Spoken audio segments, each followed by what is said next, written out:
लग्नाची बेडी या मालिकेच्या 29 नोव्हेंबरच्या भागामध्ये रुक्मिणी सांगत असते, जाधव तुम्ही मला ओळखत नाही का?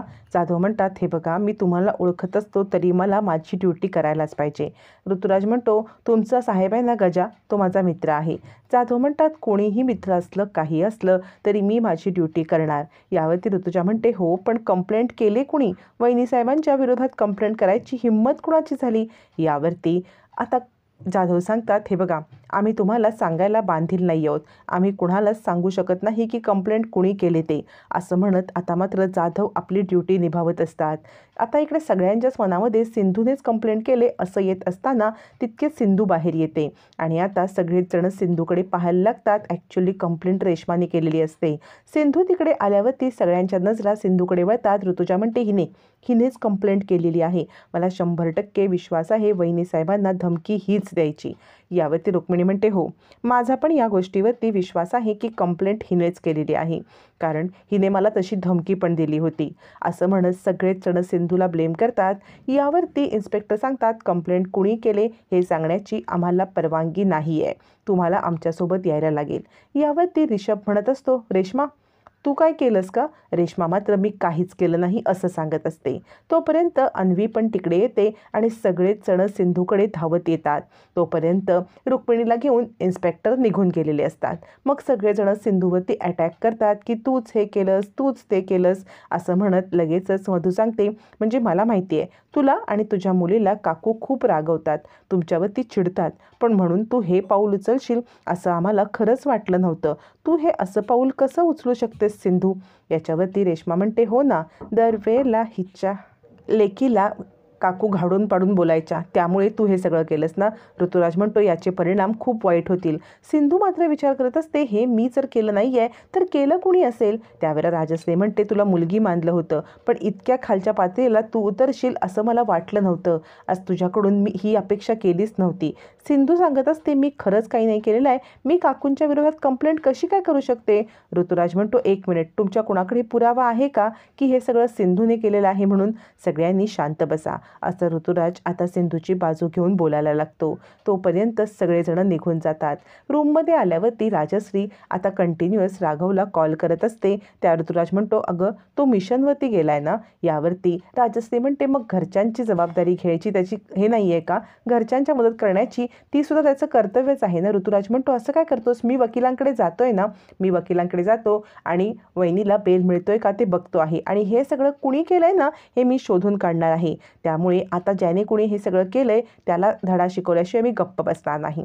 ऋतुजा आपल्या रूममध्ये येते. त्यावेळेला ऋतुराज म्हणत असतो, काय काय चाललंय तुझ्या डोक्यामध्ये? ऋतुजा म्हणते, बघितलंत ना, वहिनी साहेबांना अडकवण्यासाठी त्या मुलीने काय काय कारस्थानं केलेत ती, म्हणजे आपल्याला कळलं पण नाही आणि तिने हे सगळं करून मोकळी सुद्धा झाली. ऋतुराज म्हणतो, हे मात्र खरं आहे, तिचा आधीपासून वहिनींवरती राग होता आणि आत्ता तर काय, वहिनींनी तिला अजिबात काही किंमत दिली नाही, या घरामध्ये सतत अपमान केला, त्याचंच हे सगळं ठरलेलं आहे.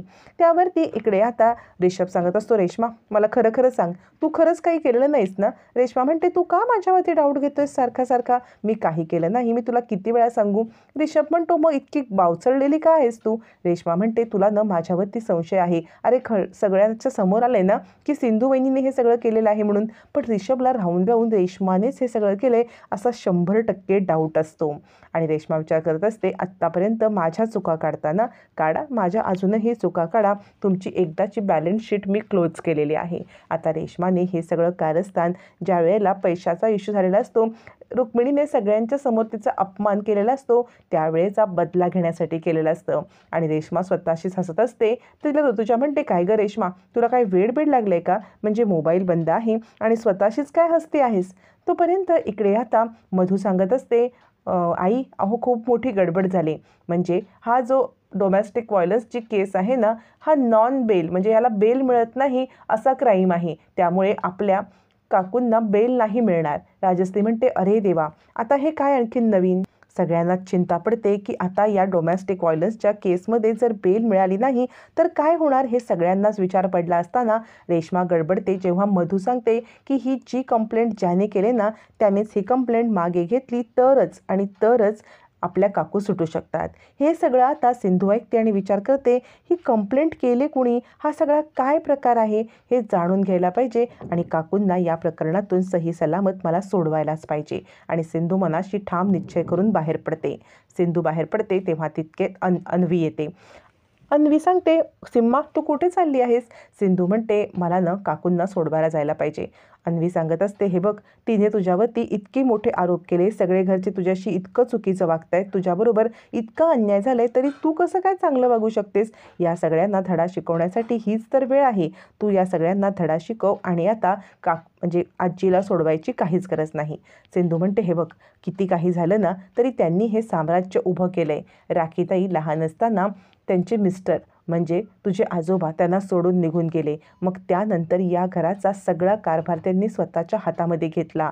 सगळेच जण लहान होते, म्हणजे बाबा, ऋतुराज काका हे सगळे लहान असताना त्यांनी या घराची धुरा सांभाळली. अगदी एखाद्या पुरुषाप्रमाणे या घराच्या पाठीशी ठामपणे उभ्या राहिल्या आणि काही कडू वाईट प्रसंगामुळे त्यांचा स्वभाव असा झाला आहे. आपण या सगळ्याची काळजी घेतली पाहिजे आणि आता त्यांना सोडवणं हे माझं कर्तव्य आहे. आणि हे बघ, राखीताईंनी कधीच ना काकूंना माफ केलं.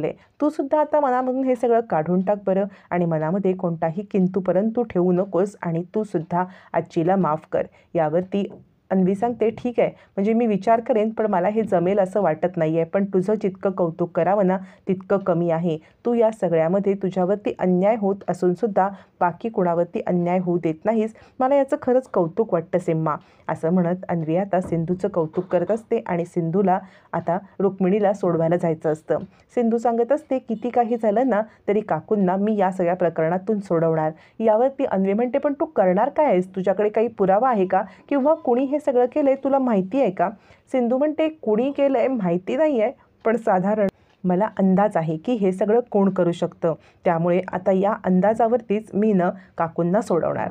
यावरती अन्वी म्हणते, तू खरंच ग्रेट आहेस, म्हणजे तू ना डिटेक्टिव्ह वगैरे असायला हवी होतीस. असं म्हणत अन्वी तिचं कौतुक करते आणि सिंधू आता रुक्मिणीला सोडवण्यासाठी बाहेर पडते. घरातल्या सगळ्यांना जरी सिंधूवरती संशय असला तरी सिंधूला ठामपणे गोष्टी माहिती असतात. इकडे रुक्मिणीची उलट तपासणी होत असते. का तुम्ही तुमच्या सुनेला छळताय? तुम्हाला हुंडा हवा आहे का? पैशासाठी हे सगळं करताय का?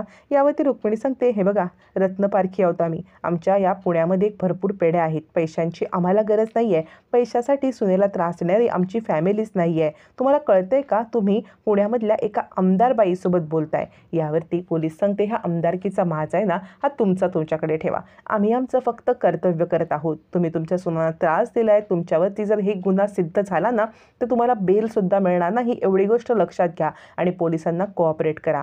याच्यावरती रुक्मिणी म्हणते, पोलिसाचा माज कसला दाखवताय? तुम्हाला तुमच्या नोकरीची काळजी आहे ना?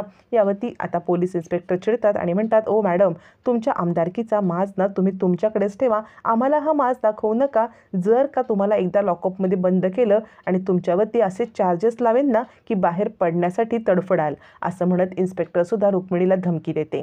तोपर्यंत सिंधू आता काहीतरी मनात युक्ती करून अन्वीला त्या युक्तीमध्ये सामील करून आता रुक्मिणीला सोडवण्यासाठी पोलीस स्टेशनला आलेली असते. पोलीस स्टेशनला आल्यावरती रुक्मिणीवरती आता सगळेच जण चौकशीचा भडीमार करत असतात. रुक्मिणी चिडलेली असते आणि मी काही केलं नाही, मी कोणत्याही सुनेला त्रास दिला नाही असं म्हणत असताना सिंधूची एंट्री होते. सिंधू सांगते की मी यांच्याविरुद्ध कंप्लेंट केली होती आणि आता मीच यांच्याविरुद्ध केलेली कंप्लेंट मागे घेणार आहे, म्हणजे तुम्हाला यांना सोडावंच लागणार ना.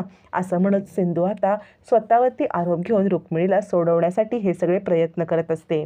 पण ज्या वेळेला सिंधूने आरोप मान्य केलाय त्यावेळेला पोलिसांना तर माहिती असतं की कंप्लेंट सिंधूने ही रेश्माने केली. त्यामुळे या सत्याचा उलगडा होणार की सिंधूने कंप्लेंट केली नसल्यामुळे ती मागे घेऊ शकत नाहीये आणि रेश्माने कंप्लेंट केले. मग रुक्मिणीसमोर सिंधूचं खरं रूप येत रुक्मिणीचे डोळे उघडणार.